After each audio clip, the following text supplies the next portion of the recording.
So we're going to go for a walk. We're going to go walk along the river, and we're going to look for some of the big common trees around in the area. So let's go.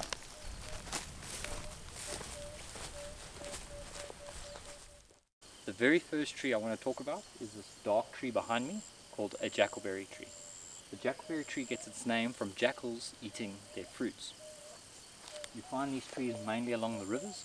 They grow to this size, but they can get much bigger. People eat the fruits as well because they're very sweet and actually can turn that fruit into a whiskey. So on the walk we've just come across a beautiful Nyala bull. Kind of staring at us with like, what are you doing here in my forest? And this actually comes towards one of my second trees I'd like to talk about. These big orange barked, green leaf trees that the Nyala is standing under is called a Sycamore Fig. Now with the Nyala they do browse, but they also like eating the fruits. And they'll eat the fruits of again the jackalberry, but he might be eating the figs from the Sycamore Fig. At the moment these Sycamore Figs, as big as they are, they get twice to 3 times the size of this. This is still an average size Sycamore Fig. The Sycamore Figs are quite easy to identify. They've got this very distinct coloration of the bark, and because they're so big, and you always find them along the rivers.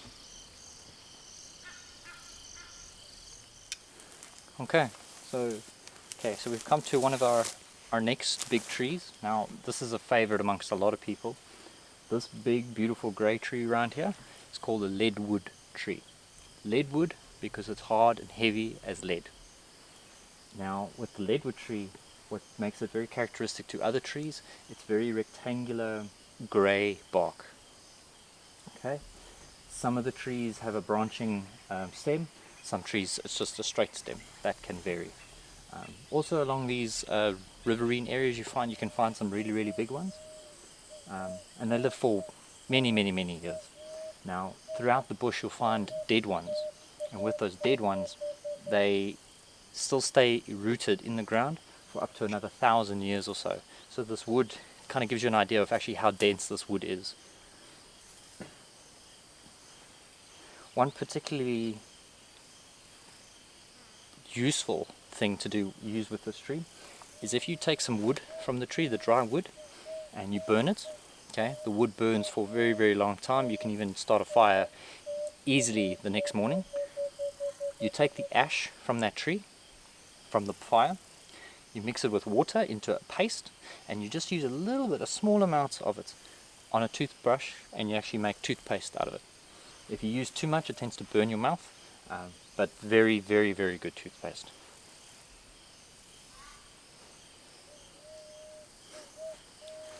Right. One of the other trees I want to talk about is called an apple leaf tree. Now in front of us there's these large leafed trees, and this grove of them. There's a couple of them here. These are the apple leaf trees. Got very broad leaves, and I will show you what a leaf actually sounds like and where it gets its name. Okay. Now these are still very small, and you get much bigger ones. And if you pan onto the left here, you'll see there's actually two. There's one here that's a little sticky at the top, and a little bit bigger one on the hill. So these apple leaf trees, as small as they are starting, they can grow enormously large. In some areas they can be, and they're very crooked when they grow, they're very bendy. They're very characteristic by their greyish bark. Not like the leadwood, where the leadwood has the rectangular barking in it. It's just a kind of a greyish tree.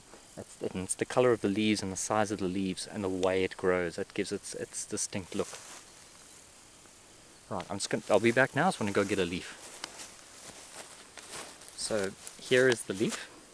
Okay, it's big broad leaf, and it's what they say it is a trifoliate leaf, right?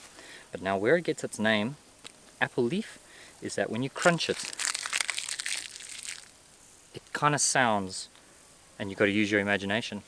But it kind of sounds of a person taking a bite out of an apple. So if you use your imagination, that's what it kind of sounds like.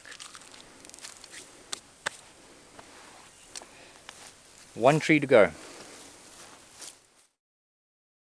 So our final tree we have here is a knobthorn. It's this big fissured barked tree behind me. Very, very common. This is roughly the right size I get to. Not the most particularly favoured tree by many guides and rangers in the industry. Because their thorns aren't the typical white straight thorn. They're these short but curved thorns that tend to grab on everything and anything that you have on you.